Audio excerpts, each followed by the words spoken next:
from London, England, where the Queen lives. Recorded live from an underground bunker and packaged into an MP3 with a pretty little picture.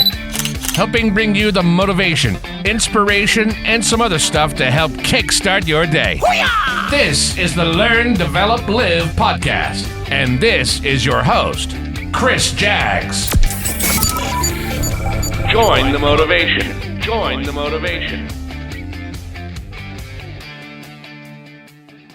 Good morning! My name is Chris Jaggs, host, producer, CEO of the show, and creator of the Learn, Develop, Live method, identifying your pain or your issue, developing a habit to eliminate that pain, and then living your life on a higher level. I mean, who doesn't want that, right? I want to jump right into this week's episode, but first, after those SOS calls for Apple Podcast reviews I made a little while ago, the reviews continue to come in. I'd like to give a big thank you, and hey, let's give a shout out. I mean, you went to the trouble of putting some words together for me. The least I can do is say thank you, right? I'm just that polite kind of guy, you know? So let's see what came in, shall we? Okay, so first review was from Mr. Charisma Bob. What a name. How much charisma do you actually have? Bob says, I have to say, at times like this, we all need something to light our spirits, and this does just that. I look forward to listening to the updates to give me strength to face the world as we know it. Wow. Deep words there, Bob. Thank you. And it's good to know you're getting as much from this as, well, I'd hoped. I mean, this is your podcast after all. Keep smiling out there. I know, do something funny each day. Give yourself a smile. You could even maybe stick your leg out as you walk. Something random. I don't know. You got this, Bob. You got this. Our second review is from a friend of the show, Kevin Neal, who says, this is a fantastic podcast. Chris seems to capture exactly what I'm feeling and gets me in the mood for the day. Simple, short, but powerful. Seriously, check it out. Thank you, Mr. Neal. Kevin sent me a screenshot of his most played playlist for podcasts for last year, and this one was top. So thank you for the support, and of course, the review. Now, before we begin with the topic, let's have a drop and get this going. The Learn, Develop, Live podcast, helping you become the person your dog thinks you are. That would be very nice. Now, I guess as you listen to this, unless you like the sound of my voice, thanks, you are looking for some motivation. You need some inspiration, and that leads me to why you are looking for either of those things in life. By the way, I've ruled out the voice thing, okay? So, why are you looking for these things in your life? For you, that could be an open question. And you might be asking yourself exactly the same thing. But I know for others, if someone on the street asks you if you're happy, what would you say? Alright, so you might just say you're fine and brush the question aside, because you're fine is an answer. But also, it's very overused.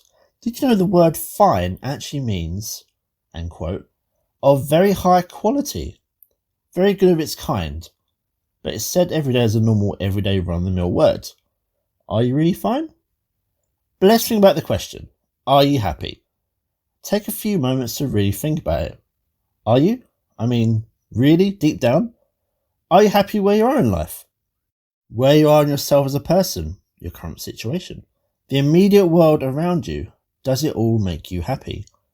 Now, if you can honestly say you are 100% happy, well, I guess maybe you really are here just to hear the sound of my voice, and not to actually get any sort of motivational vibe or inspiration. There are many factors that influence how we feel day to day, whether it's a struggle at work or an issue in our personal lives. Most of them can decline our feelings of positivity and well-being, and we aren't alone. There was a 2013 World Happiness Report which, although it was 7 years ago, it showed, for example, that North American countries were less happy in 2013. But that was 5 years previous in 2008. It's probably worse now, 7 years on. One answer in the report was a little bit surprising. As it turns out, we may actually be more joyful than we realise. The trouble is, we're not very mindful of the signs. While no one can escape the pressures of jobs, inevitable conflicts and even bouts of depression and anxiety, much of our emotional well-being isn't entirely dependent on external circumstance. To find more happiness, You might just want to look on the bright side. Does it work for everyone though? Now, before I start listing all these reasons to why you might not be as happy as you really think you are, yes, I know, this is a motivational podcast. It's where I'm meant to be trying to inspire you and motivate you, but I think it's also important that you have a good think about your own situation. And if you look also how the coaching method works, it's all about the right answers coming from you. Not me, but you. And don't forget, you are the hero of your own story. So, if you can own the actions you do, then you're on your way to personal greatness. I believe in you after all. So, why may you not be as happy as you think you are? Happiness is synthetic. You can either create it or you don't. Happiness that lasts is earned through your habits. The supremely happy, those happy people out there, have perfected habits that maintain their happiness day in, day out. They've got it sussed. Being able to install those new habits can be a little bit difficult, but also breaking the habits that can cause you to be unhappy is much easier. Mouthful? Yes. If you look at those bad habits you may have, the ones that tend to make you unhappy, do any of these sound familiar? Do you hang around with negative people? Complainers and negative people are bad news because they wallow in their problems and fail to focus on solutions. They want people to join their pity party, woo, so they can feel better about themselves. People often feel pressure to listen to complainers because they don't want to be seen as rude. I've done it before. But there's a fine line between leading a sympathetic ear and getting sucked into negative emotional spirals. You can set your own limits and distance yourself to help avoid getting drawn into the negative vibe. That's one way.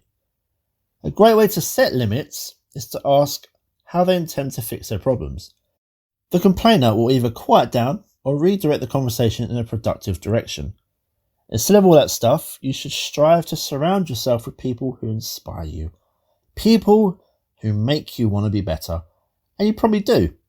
But what about the people that drag you down? Why do you allow them to be part of your life? Anyone that makes you feel worthless, anxious, uninspired is wasting your time. And quite possibly make you feel more like them. Life is too short to associate with people like this.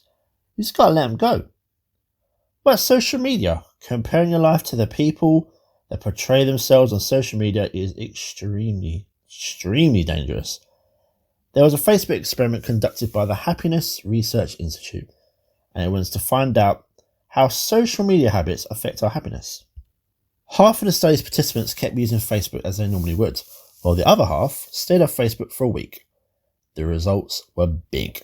At the end of the week, the participants who stayed off Facebook reported just such a massively higher degree of satisfaction with their lives and the lower levels of sadness and loneliness. The researchers also concluded that people on Facebook were actually 55% more likely to feel stress as a result. The thing to remember about Facebook, Instagram, and even to a degree, Twitter, these platforms rarely present reality. Social media provides an airbrushed, colour-enhanced look at the lives that people want to portray. These people are the same as you, but they just take better pictures, that's all. One of my favourite kinds of people in the world are the complainers. How I love these people. Complaining is troubling, as well as the attitude that it precedes. Complaining is a self-reinforcing behaviour. By constantly talking and therefore thinking about how bad things are, you reaffirm your negative beliefs. While talking about what bothers you, this can help you feel better. There's a fine line between complaining being therapeutic and it just fueling the unhappiness. Beyond making you unhappy, complaining drives other people away. If you think about complaining, you think of negativity as well. Life won't always go the way you want it to, but when it comes down to it, you have the same 24 hours in the day as everyone else. Happy people make their time count. Instead of complaining about how things could have been done or should be, they reflect on everything they have to be grateful for. Then they find the best solution available to the problem, tackle it, and move on. So obviously you have the negative, but what do the happy people out there do already? Probably without even knowing it. Happy people want others to share in your happiness. Whether it's paying someone a compliment or performing a random act of kindness, when you're really happy, you want others to be happy too. And sharing that joy can help continue those positive feelings. Helping others will increase your overall happiness. Not only do you revel in your own accomplishments, but you also bask in the success of others as well. You know that celebrating other people's victories connects you to others and offers a bit of good karma in the form of maintaining your own sunny outlook. You know, that sort of thing. Those happy people don't let the little things annoy them. Just miss the train? Spill your coffee. Doesn't matter. If focusing on what's important and not obsessing over the minor annoyances is a priority of yours, it may be a sign that you're already in a good place. Research has shown that those swap focusing on the small, everyday negatives for emphasis on brief, joyful moments, they tend to be happier overall. Happy people don't deny that there are peaks and valleys in life, but by concentrating on what goes right instead of what goes wrong, you set yourself up for a longer term commitment and greater resilience when dealing with the negative events. And also, you appreciate those little things. If you're a happy person, you like to live in the moment. Happy people know that living in the here and now is key to a positive attitude. There was a study which showed that getting lost in the present moment actually increased our feelings of joy. So pay attention to that present moment, people. Another big thing is when you're stressing out a lot. You know how to calm down. Keeping stress at a minimum is key to a happier lifestyle. And you're really happy, chances are you found some stress-relieving practices that already work for you. Don't lose them. Right, I'm going to wrap this episode up. I want you to think about if you're happy. And if you aren't, it's probably time that you try and change something about that. Remember, I want to talk to you. Get on the calendar at ldlcall.com. Get your slot and let's talk. Let me know how I can serve you. Take care, stay safe, and I'll see you in the next one. Goodbye.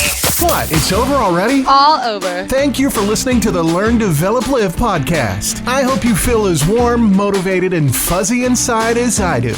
You can connect with Chris at learndeveloplive.com or on Facebook, Instagram, or Twitter. I won't say goodbye. I'll just say until we meet again. Until next time, join the motivation. Motivation.